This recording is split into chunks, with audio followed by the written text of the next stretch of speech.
You are listening to the Freeform Rock Podcast with Mark Alden Taylor. Hi, welcome to the Freeform Rock Podcast. Today, of course, we have the incredible Mr. Lee Gerstmann. Yeah, you could have just say, hi, Mr. Incredible, and I would have been cool with that. But hey, how are you, Mark? I'm doing good. I just woke up from a 2-hour nap, so I'm refreshed and having a whiskey sour. Oh, well, too bad I can't reach your glass and take it from you, but cheers, buddy. And like I was telling you before we started, I got some new vinyl when I woke up, so that's awesome. And vinyl you don't really care for. Vinyl itself, yes, but let's not bother the listeners with these albums. You still want an audience, don't you? Yeah, that's cool. All right, you already know what they are. I'm trying to keep from the bile from leaving my mouth. All right, well, today we're going to do an album by a group I've never heard of. But I've heard of one of the guys, because he was in a group called the Yardbirds, which was Keith Ralph. Keith, yeah. And he was the singer of the Yardbirds. I know them, Heart Full of Soul and stuff like that, right? Oh, yeah. Yeah, I know him. And it was a band that had 3 awesome guitar players in there with Eric Clapton, Jeff Beck, and Jimmy Page was the last one who just took it and became Led Zeppelin. So, yep. Well, let's get into this album, which was released on May 1975. A group called Armagedon. It says it was the only album released by British-American hard rock group Armagedon in 1975. It features vocalist Keith Ralph of the Yardbirds and Renaissance, Martin Pugh, lead guitarist for Rod Stewart's An Old Raincoat, Won't Ever Let You Down, and Steamhammer, Bobby Caldwell, drummer for Captain Beyond and Johnny Winter, Louis Ceramo, who was on bass player for the bandmate of Ralph's in Renaissance, and Pugh in Steamhammer. I want to say Sledgehammer for some reason. Yeah. It said this was the last band to feature Yardbirds. The Yardbirds, the band that launched Eric Clapton, Jeff Beck, Jimmy Page. Vocalist Keith Ralph, he had founded Renaissance after the dissolution of the Yardbirds in 1968 and left Renaissance after 2 albums, actually halfway through the second album, to produce bands like Machine Head, for whom he also played bass, Hunter Musket, and Saturnia, or whatever. So this is pretty like a super group here.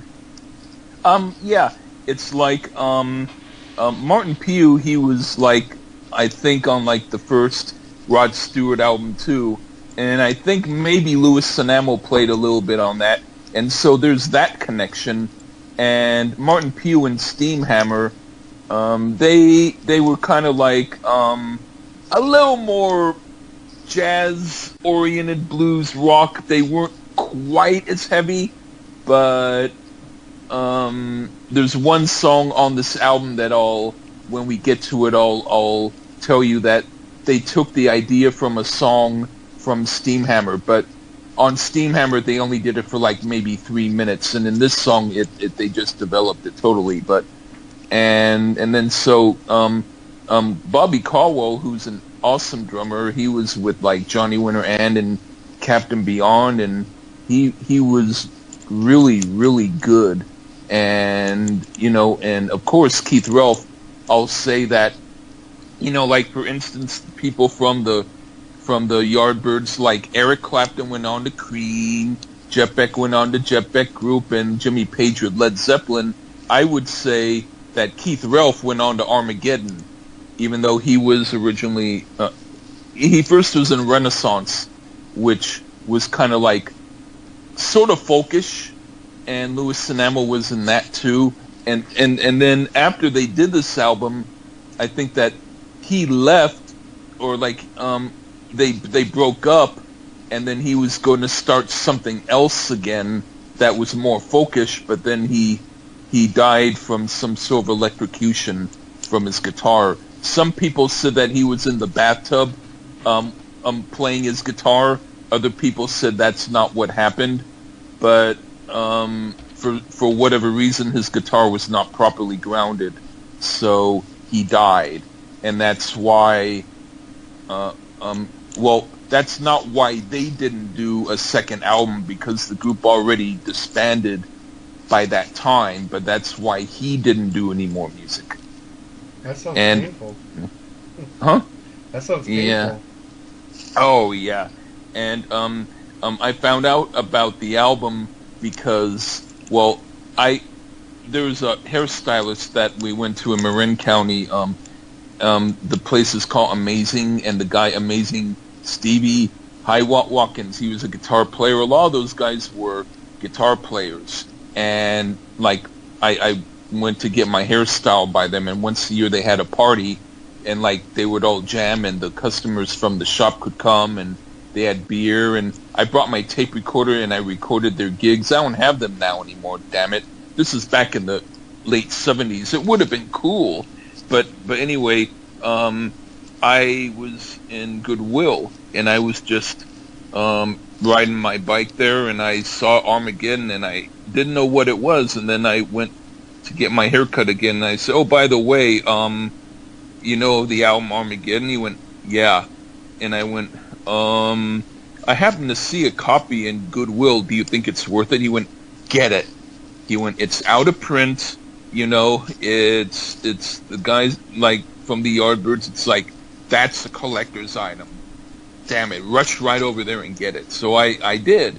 And, of course, yeah, it is really rare, but to find it in Goodwill for $1, hey, you know, and then I heard it, and it was like, yeah, the more I heard it, the more I really liked it more and more, and I thought, man, you know, it would have been great if they did more stuff, or if other groups were just as good as this, but, you know, I'm surprised that not many people hear them now, but it was one of the few great groups that should have made it and didn't.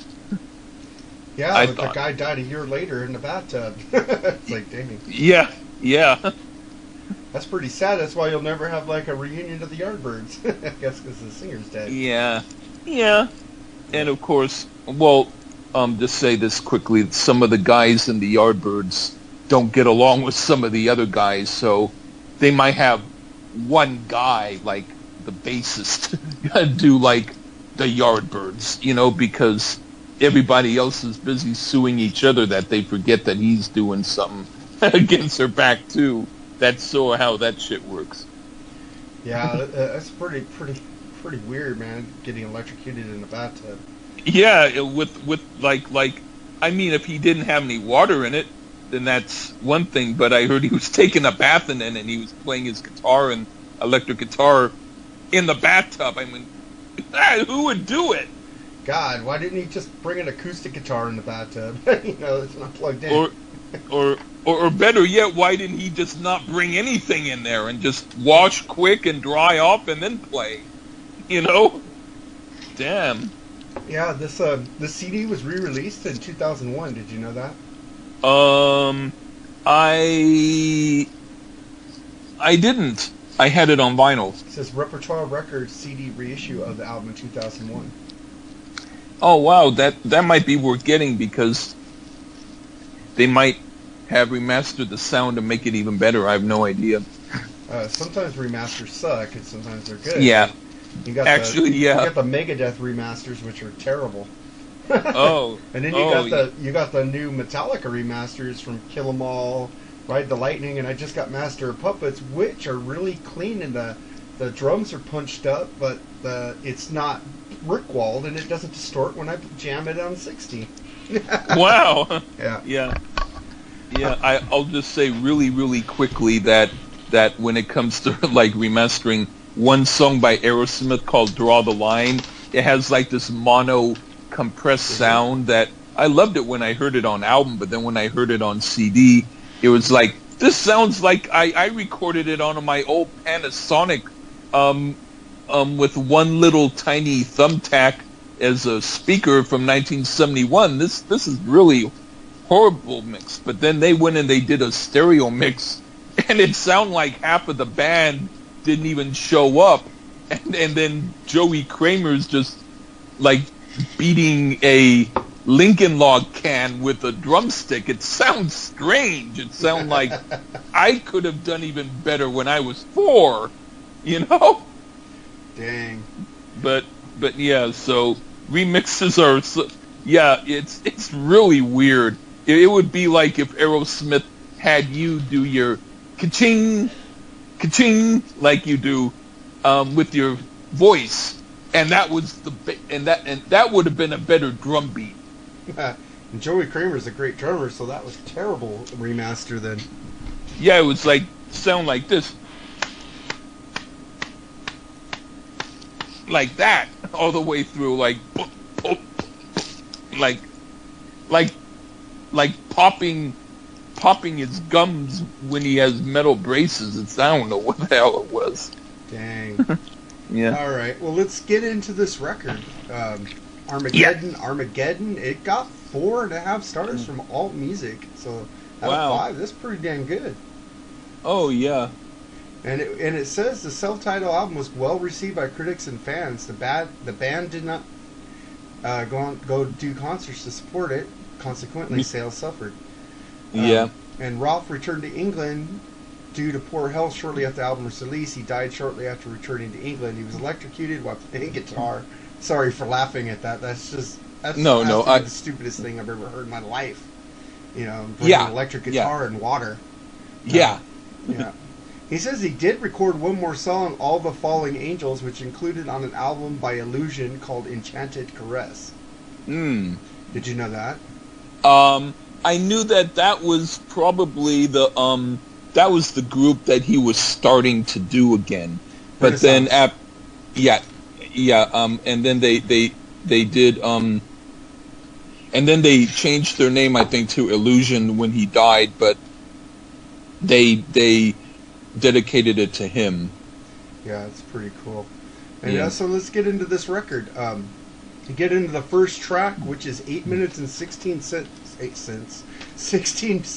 long. So what do you think of this one, Buzzard? Yeah, this sort of song I aspired to when I was doing heavy-hitting bongo and kazoo music.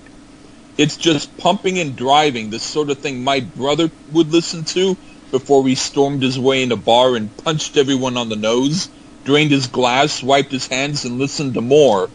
They don't make albums like this anymore. Shame on them. I know, this is like the beginning of, I think, them and Rush doing hard rock, progressive rock. You know, this is like awesome, man. These two bands at the same time, but Rush went on to be Rush, and this band went on to be nothing. So. Yeah, they went on to be Plop. Armageddon or Rush? Armageddon. Yeah, this song is cool. The beginning just kicks ass. It's got killer rhythm, killer guitars, killer drums, and it takes a while for freaking Keith to come sing, man. I was like, is this going to be... I was thinking it's going to be an instrumental album. What a song to start an album where you don't hear no vocals till, like, I think halfway through the song. Yeah, but I think that's cool. And it's also that riff is a part of a song from an album that Steamhammer did. I forget the name of the album. It was something called like maybe like if I find it, I'll let you know. But it was like some like one word, like not meat or not warmth, or maybe something like give me a moment. The album was called Speech, and it was a part of a 20-minute song or so called Penumbra, and a lot of it was kind of and Louis Sinamo was in that particular version of the group, and some of it was very odd and kind of slow. Would make you think that Fleetwood Mac's boring songs on Then Play On were heavy, but that part was on there, and that was about like a 3-minute part. But they took it for this song and made it the whole thing, and it really good. Yeah, it's a really good tight song to open. It's just a weird opener. Well, you'd think they put the shortest song to start the album, which would be one of the songs are getting up there to start off. Hey, this is the group, and then you hit them with the long songs. But no, they hit you with a long song. Yeah. Most of the songs are over 8 minutes, except for the one song that's 4 minutes and 30 seconds, and we'll get to that one later. But it's yeah, but when it's a great song, then it doesn't matter. And plus, we came from the generation where 20 minutes came by like 2 minutes. You people are all impatient nowadays. Yeah, they just want the... Well, actually, the Beatles had 2-minute songs, and the Ramones 2-minute songs. Oh, yeah, well, blame a guy for losing his memory from being too drunk, or will ya? The Doors are the ones who fought to get the long play single on the radio with "Light My Fire," you know. Oh yeah. So that and I had the original short version, which we accidentally had on the back of the washing machine, so we couldn't find them. When we found it, all we could hear was all the way through. But I still played it anyway. So if people ask me how does that song go, I just go, you know, but no. All right. Let's get into the number 2 song on the album called Silver Tightrope. What do you think of this one? Oh, yeah. When I wasn't doing heavy stuff, I might do stuff like this. Can we be sure this isn't a Lee Gerstmann album? But seriously, I had not heard this when it first came out. But it would have probably been my favorite album of all time. This sounds a hell of a lot like Yes. For some reason, I have no idea, but on the notes I wrote, I put this sounds a lot like Kiss. So something weird went on. Why did I put Kiss? I meant Yes. But anyway, it's not easy to think of the singer of the Yardbirds to do stuff like this. But he kind of did it in Renaissance, but this song most reminds me of Steamhammer. It seems clear Martin Pugh was a major songwriter in the group. Yeah. When I hear Steamhammer, I want to go, Steamhammer! You know what? They probably would have offered to pay you to use that, you know? We're just a bunch Steamhammer! We're just a bunch of poor English waddy-toddies. We'll use all the help we can get. You can be our manager, man. We'll pay you with you like Guinness? We'll give you English Guinness. You know, kind of like that. Yeah, I like this song. I was a little bored in the beginning. It put me to sleep, but then the drums kicked in and the tempo got going, and then the guitar at the end was just like killer, man. It's like mood music, man. It's like it goes, and then you're like, what? Drums? Yeah! Yeah. I have an old tape of my music from like 1982, and I do a song that makes this seem peppy, and I don't have drums in it, and it's even slower, and it goes on for 15 minutes. You probably would love that. Shit, I'm just thinking about the 3 favorite. Oh, what are your 3 favorite out of the 5, man? It's almost gonna play the whole album. How about if I just pick one song that's like the song that has 4 different parts in it? That way we can kind of pretend that we picked all 3. Okay, that would be Basking in the White of the Midnight Sun. Yes. Okay, we'll pick that one, because this is like, man, we're going to have like 30 minutes of podcast just playing 3 songs. Yeah. No. Yeah, that's cool. Well, because we're going to have to play the 2 songs we picked last week for Track of the Week, because Dumbfuck here forgot to put them in. Well, after you hear them, you might think you were smart for not putting them in. Who knows? All right, so when we get to that song, we'll play it, and that's the last song on the record. So I already said what I liked about Silver Tightrope. It's a cool song. I like it. It's a jam. And then we get into the shortest song of the album, which is Paths and Planes and Future Gains. Was somebody on acid making this song title, or what? What the fuck does Paths and Planes and Future Gains mean? Yeah. I would have took the planes out and say Paths and Future Gains. It would have made sense, but they had to put planes in the middle. I'm like, what? Yeah. Yeah. Kind of like I was made for shish kebabbing and credit carding you. You know, kind of like that. You know, but anyway. This is like Rush before Rush decided to become more like Rush. I just thought of that now. It's kind of a strange, confused song, one that I will listen to, and the little weird things in the song are really cool, but it's not something that when you first hear it, you feel like shaking your fist to. But then, later it gets better with more than one listen, and Keith Relf sounds a bit like Rob Halford. I could definitely hear the Judas Priest influence here. Or maybe it's the other way around. I used to think of it as a throwaway, and now it's probably one of the most interesting things here. I really love it now. Yeah, go on.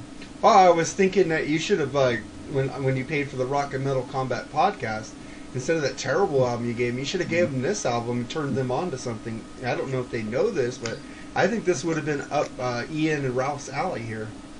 Well, you know what? I had about 3 or 4 different albums that I had thought of, and then if I had done that one, then I would have thought, well, then they can't hear Jody Grind. So like, hey, I could have done Sugarloaf.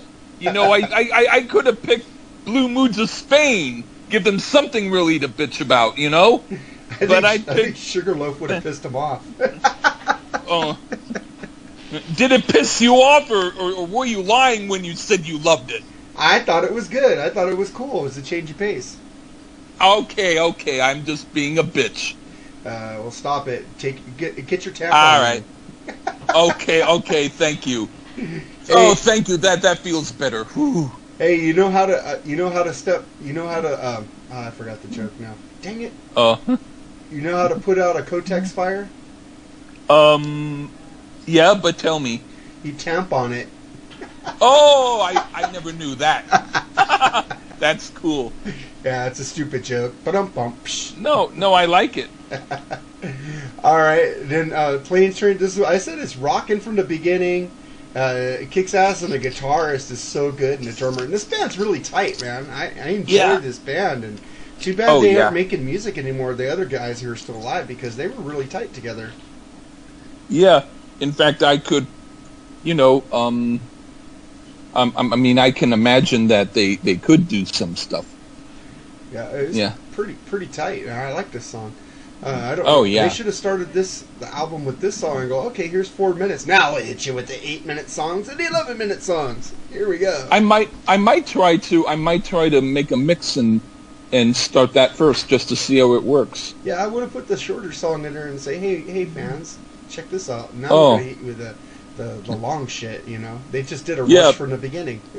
Yeah, but Kiss remastered The Elder with fanfare in the beginning, so look what the short song did there. That album's not that bad if you keep listening to it. Eventually you become drugged and think it's good. Actually, when I listen to it, I eventually go to sleep and get nightmares. Yeah. I think we should do a review on The Elder. I think that would be fun one day. I'd be willing to. Maybe we could also do a comparison between what's better, the older song order or the newer, like as like a recap, like to say what did you like better, Yeah, I'm thinking that'd be cool. We'll save that for way down the road because I want to way down the road. Way down the road. And then we got track number 4, Last Stand Before. See, these song tracks are weird. I would have put Before Last Stand, or I don't know. Like it's saying there's a last stand before they had a last stand. I don't know what the fuck this means. It's like instead of saying I'm out to get you, it's like saying, I'm you to get out. It's just weird. I think they're on some major acid on this album, but it's a really cool album. Well, there is a group called Goldenrod that had a song "Look Me, I'm You," and it's a really cool song. But when "Look Me, I'm You," "Look Me, I'm You," it's like that football player from the XFL or whatever. His name was He Hate Me. Wow. All right. That was funny. All right, what do you think of this track? Yeah, this has a Led Zeppelin vibe written all over it. I could hear this on Physical Graffiti. This is one of my favorite songs on the album. It grows in intensity, and the melody and the vibe are just toe-tapping goodness. I wish I could write a song this good. Maybe I will in an hour. Yeah, this is a good song, man. I like it. It's proggy. I hear a little bit of Zeppelin, Rush, and a little Steely Dan in there. You know, it's drawn out, and there's a little jazz into it. That's where I hear the Steely Dan. I just put a little cool. Steely Danish, and great solo in this track, man. I love this track. Oh yeah, great song. You know, I want to go find a 2001 copy of it and just put it in my iTunes. Oh, great track. That's man. cool. I like it. And then we get into the song we're gonna play, the 11-minute, 30-second epic, "Basking in the White of the Midnight Sun." So after we come back on the Freeform Rock Podcast, we will play this track, "Basking in the White of the Midnight Sun" by Armageddon. Enjoy.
Okay, that was "Basking in the White of the Midnight Sun" by Armageddon. So, why did you like that song?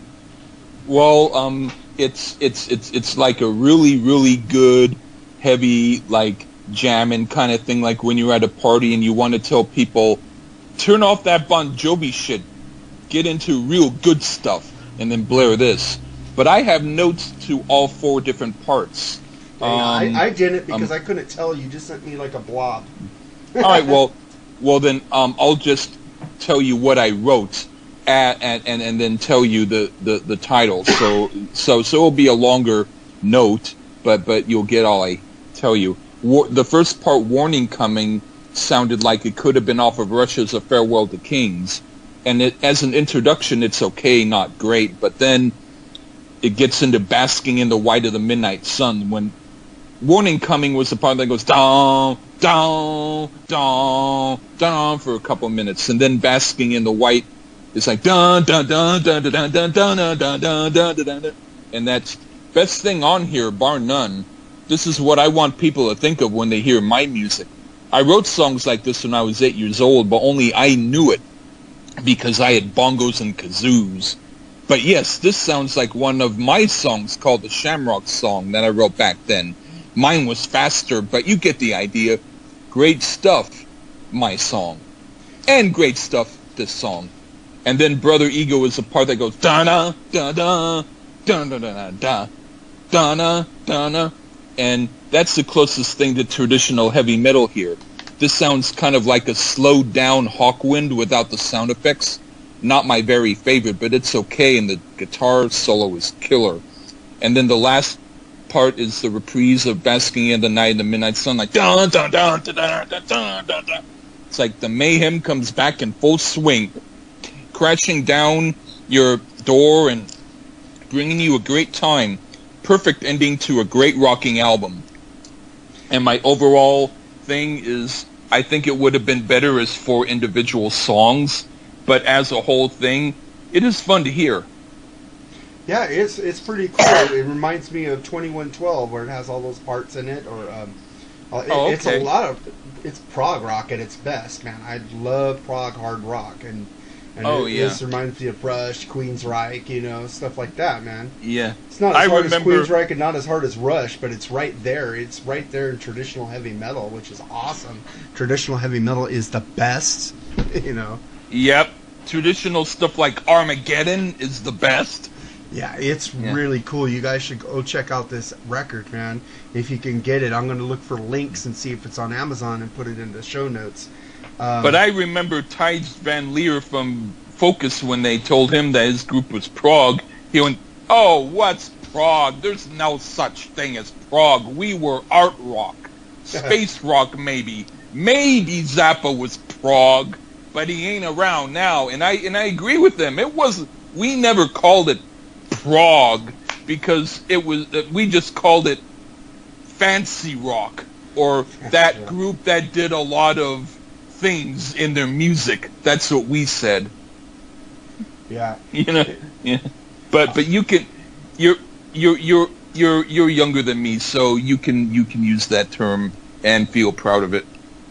All right. Well, we got some tracks of the week for this show, and we got some tracks of the week from last week's show, because I was a little buzzed and I edited the show, and I forgot to put the songs in, but I have them on my desktop still to put them in.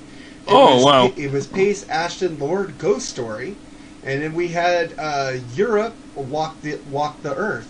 So we'll play those songs, and then what are the songs we're going to play this week? What track of the week do you have, Lee? I guess,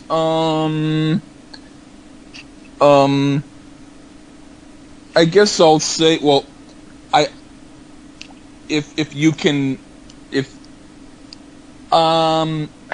how about, let's do something a little bit different, by The Clash, called Overpowered by Funk. The Clash, the fake punk band. Yeah, I like that song. Oh, I like some songs by The Clash, but I don't think they're as good as Overpowered by Funk, as good as other bands, man. Come on, why did The Clash get in the Rock and Roll Hall of Fame before Rush or Deep Purple? That's just freaking bullshit. Yeah, I don't like all of their songs, but we're not going to play all of their songs. We're only going to play this one, and that's like one out of maybe 2 or 3 that I like. Every time I hear the Clash, I hear David Lee Roth's voice from the US Festival. This ain't no iced tea. We ain't the Clash. It makes me think I could have gone to the US Festival and went, "How are you doing, grocers? I left my bag of eggs on the ground. I fucking smashed it. Yeah! And I just got a bottle of toenail polish. It tasted like ice cream. Wow! You know? Well, my girlfriend gave me a little advice on the last episode. We were kind of talking over each other, so now I'm waiting for you to finish. Oh, I like it. I like it when you talk over me. It gives me a chance to think I'm interrupting you. That's the whole point. I'll be like, what the fuck? He's letting me talk? Is he totally drunk? Not yet. Okay. But I have to learn to shut up, or because I just keep going on, and I don't even know it. I'll wake up and go, "Am I still talking?" Well, have you seen the Van Halen set from the US Festival? They were wasted, man. Yeah, I saw it right before. I thought they were a great group. Then they reaffirmed that they were kind of slipping when they did that. Well, then they did the Oakland concert, the Oakland Coliseum. That was awesome. That should have been released on a VHS. Oh yeah, that's right. I saw that. I was there. That was good. Yeah, I love Van Halen with Roth the best. You know, it's like Roth is steak. Sammy Hagar is hamburger, but it's a really good hamburger. You know, but not as good as Roth. I'm thinking, just to be funny, we could sometime, just to see if people are listening, we could do like a Van Halen album, but we incorporate songs that Sammy Hagar did, and then we start talking about, like we do 1984, but then when it comes to I'll Wait, we instead talk about Love Walks In, and just to see if people are listening. That sounds like a great idea. You know? It's one that might be suicidal, but hey, I'm not known for having sense. Well, my track of the week is going to be from the new Michael Sweet George Lynch album called Sweet and Lynch. It's a great song called Afterlife. A great album, man. It just kicks butt, man. And Michael Sweet can hit those wah high notes, man. At over 50 years old, man. And that guy is taking care of his voice, man. Fucking great album. I was just blown away listening to that album. The first Sweet Lynch album was just amazing. This one is just more amazing. Put it that way. They outdid themselves. Great band with them. Yeah. They got Brian Tichy on drums and James Lomenzo on bass. Really great band, man. You should check them out. Mm-hmm. Great. I know you like George Lynch. Actually, yeah, I like the first George Lynch Lynch Mob album. I love that album. Yeah, the very first one. The second one I didn't like as much. The second one had Robert Mason singing on there. I love the cover of the Queen's "Tie Your Mother Down" on that album. I fucking love that song. Oh, I'm not saying I love all of it, but I'm saying I like the first one better. But I'm also listening to some of KSM. Yeah, KXM is really proggy. I love it. Oh yeah. Great band. And yep. You like King's X too? I have to listen to them. I haven't really.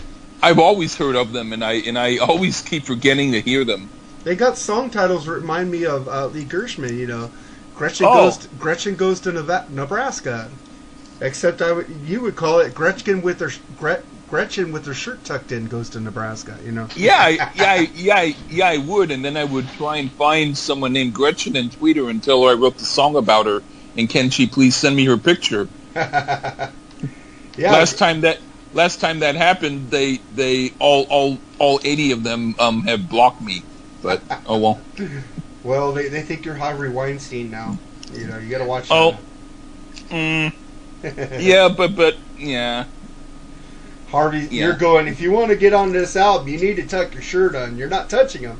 You're just telling them how to dress. Yeah. And in fact, I think he should go to jail because he ruined their clothing. You know, he had to pull their fucking shirts out. You know, that's going to make any Lee Gerstmann cry. Yeah. How many Lee Gerstmanns are there, for God's sake? If you just forget my name and just think of totally weird, deranged weirdos, then maybe more than one. Oh wow! I'm gonna stay out of the bars. Or watch. I'm just gonna watch for people drinking vodka. Wait, that might be Lee Gerstmann. Actually, no. I'm usually too drunk to get out of the doorway. You'll just see me in front of the doorway saying, "Hello, young man. Can you help a poor boy out?" Yeah, well, at the end of the show, we have your promo, so I don't even have to ask you about what show you do because I have your Lee Gerstmann show promo at the end of the show, so we got that going. That's good. What I need to do right now is introduce these 4 tracks we're going to play since I fucked up last week and didn't play 2 tracks. So I want to get them out there since I promised there would be tracks a week in the synopsis of the show. So I'm just going to make up for it instead of going back and re-editing the show because I suck at editing. Let's see. So we're going to play Pace, Ashton, Lord, Ghost Story, and then Europe, Walk the Earth from last week's show, and then The Clash, Overpowered by Funk, and Sweet and Lynch, Afterlife. So, thank you, Lee. And next week, since it's my choice, I want to do Zeppelin 2. Oh, hey, that's cool. I want to do a rockin' album. I want to get in Zeppelin groups and say, listen to this, bitches. You know. Yep. This is an album that, I'll just say quickly, I had, like, my very first Led Zeppelin album, and I had it probably since I was, like, 8. So I'm very familiar with it. Cool, me too. I've had it since the late 80s because I got into Zeppelin late. I got into Zeppelin when that box set came out, you know, with the 5, when Hey, What Can You Do was finally released on CD and stuff like that. Those extra bonus tracks they put on there. I got the box set, the one with the one over the wheat field. You know. Okay. Yeah, I got the big box set, and I was like, yeah. And then my friend got me into physical graffiti. So. Yeah, they do really good thing. Jimmy Page does all these engineering things, so he does a good job of these box sets. Yeah, he does a really good, and he remastered the Zeppelin albums. I got like 3 of them. I got 4. I got Coda because Coda had the bonus tracks that I wanted. Don't really care for Coda, but the bonus CD is awesome. It has Hey, What Can I Do and stuff like that. Yeah, you definitely know that Jimmy Page, when he worked in the engineering room with Led Zeppelin, that was far more advanced than Kiss did with Richie Wise and Kenny Kerner, you know. Or Bob Ezrin. Actually, Jimmy Page is better than Bob Ezrin. Not with Alice Cooper. Alice Cooper. Oh, okay, but with Kiss he was, but with Floyd the Wall. but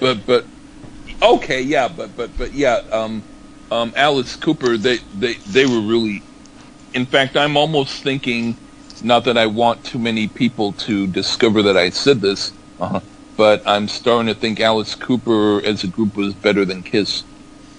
I enjoy Kiss more right now than Alice Cooper, but I'm getting more into Alice Cooper at the moment. I'm really digging Alice Cooper's last album.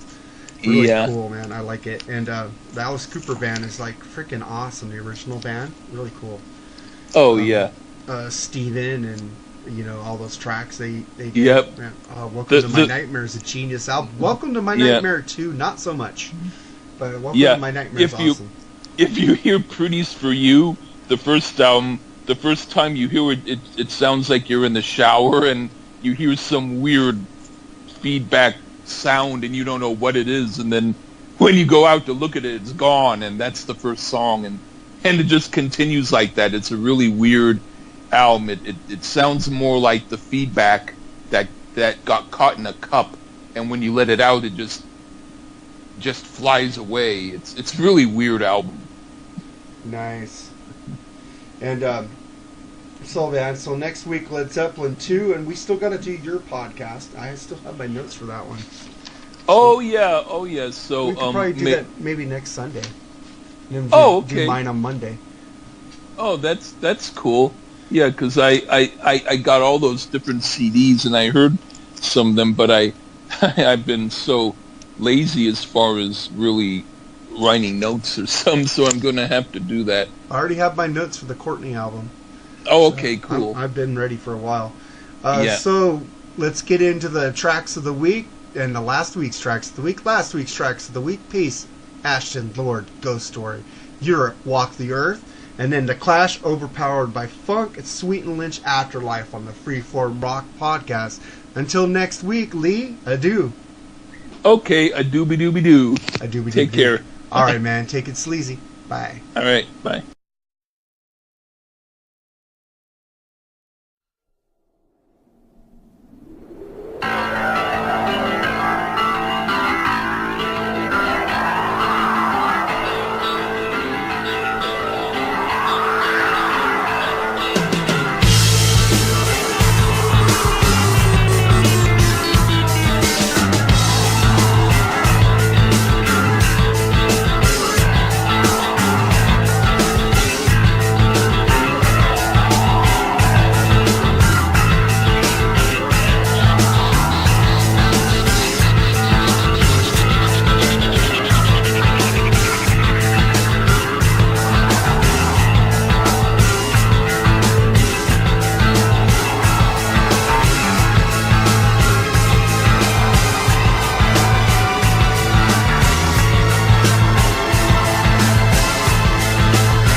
Down the road one very dark night, I was drawn to the guilt of feeling right. The wind was howling and the rain was coming down, but I was struck. A car broke down on the other side of town. Started feeling weird and began to slow down. Heard a noise behind me and I turned around, but there was nothing.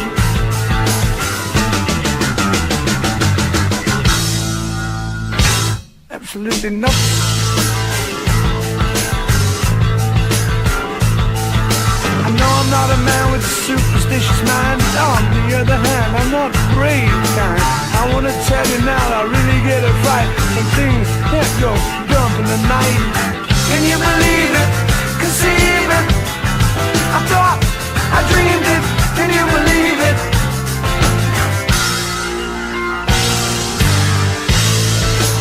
Make no mistake, I kept on struck.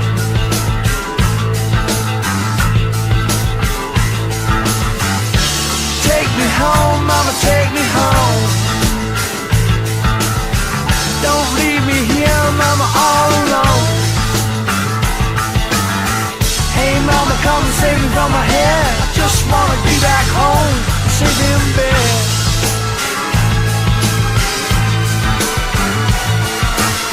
And I really started struck.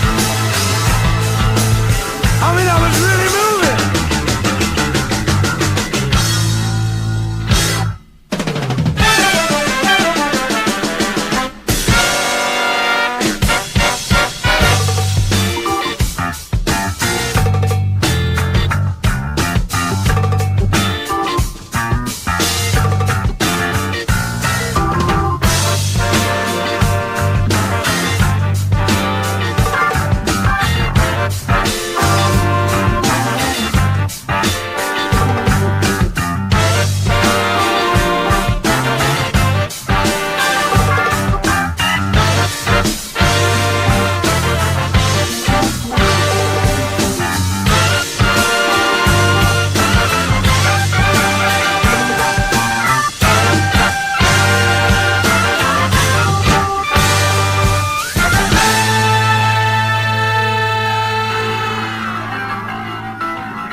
Soaking wet, don't need to tell you I was in a cold sweat. And then something started bleeding down my neck, and I was running.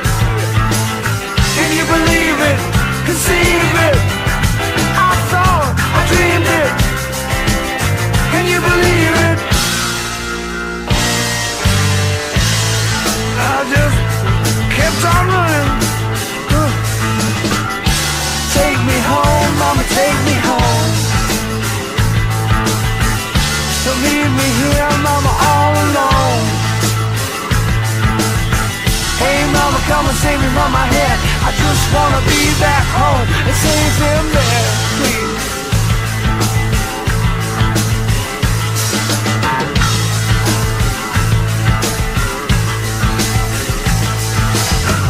Oh mama, hallucinations are getting through.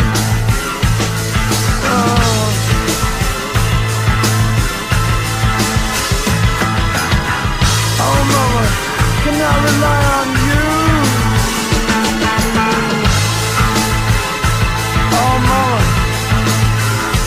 I can feel the pain.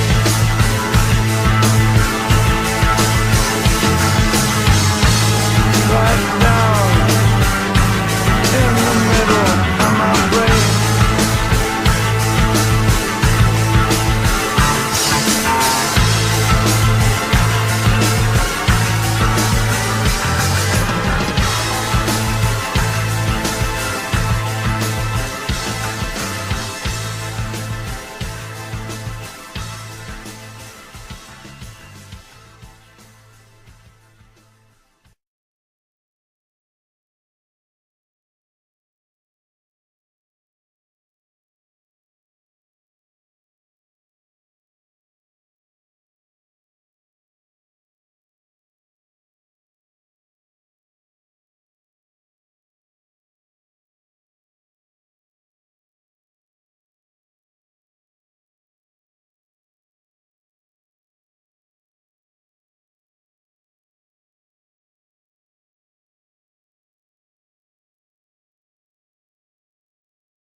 As a brochure, I paint on civilization.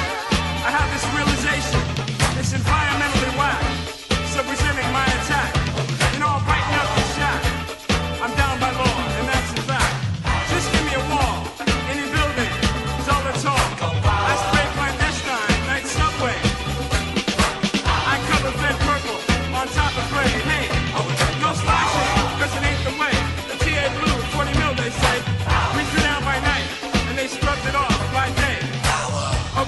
streets are friends. Tickets here for the graffiti train. Funk power. Over and out. Funk, funk, funk. Funk, funk, funk, funk, funk.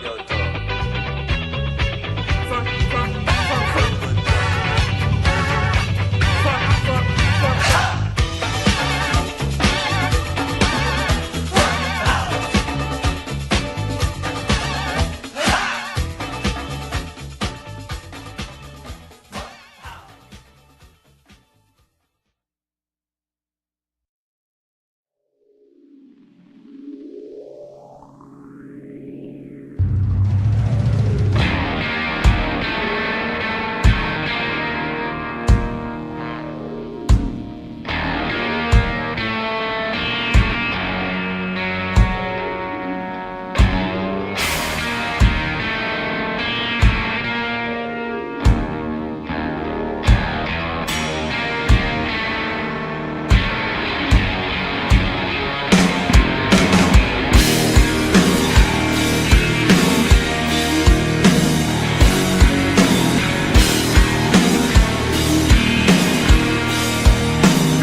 Now let's get into the promos. Sunday, Sunday, Sunday. I wanna rock. Sunday, Sunday, Sunday. You gotta fight for your right. Sunday, Sunday, Sunday. We've got Bush. Sunday, Sunday, Sunday. That's right, bangers. Cold beer, hot women, loud music, and copious amounts of hairspray and spandex. Every Sunday, 9 p.m. Eastern, the Big Bushy Power Hour is the biggest party on that metalstation.com.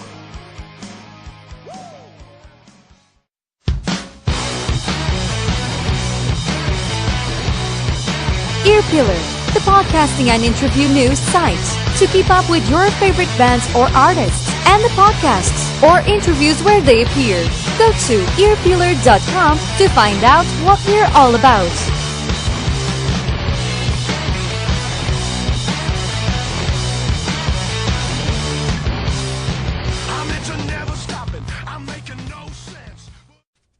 You haven't listened to Mars Attacks podcast?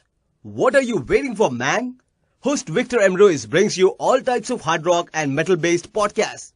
You'll find everything from music-based episodes, interviews, to series such as Ultra Sexy Classic Album Series, where some of your favorite musicians, producers, journalists, and show hosts comments on the albums that push the evolutionary chains of hard rock and metal.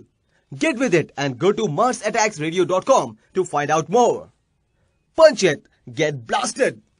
Hey, this is Lee Gerstmann, and if you like to hear some stuff that's like, you don't know what it's gonna be, and even if it's stuff that I don't even know what it's gonna be, check me out on what I call the Lee Gerstmann Show, and it's just me doing reviews or me doing horsing around or whatever I'm doing.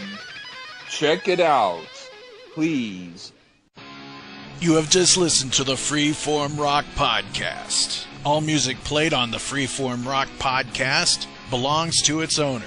If you like it, go out and buy it. Get your music on Amazon, iTunes, or at your local record store. Support what you love. Support the artist by seeing them live. Purchase their music. The Freeform Rock Podcast is not affiliated with any of the artists or music that we play. Thank you for listening to the Freeform Rock Podcast. We'll see you on the next episode. Until next time, stay free and rock on.